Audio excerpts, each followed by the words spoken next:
Ассаламу алейкум, ақсылық туғандар. Туғандар, сілерге мен ноғы біздің приемкабыздың местоположениязын кененірек түшіндіріп қойын отамын.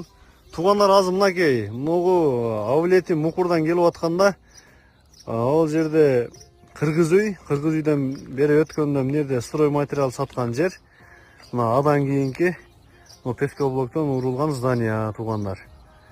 Мұқыр жақтан келіп атқанда жолдың оң тарауында,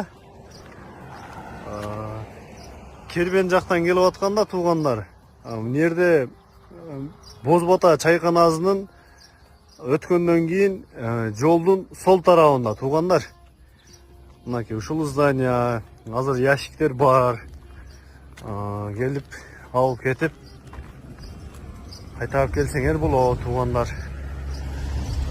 Ар 2 күндө Кудай кааласа приемка кылабыз.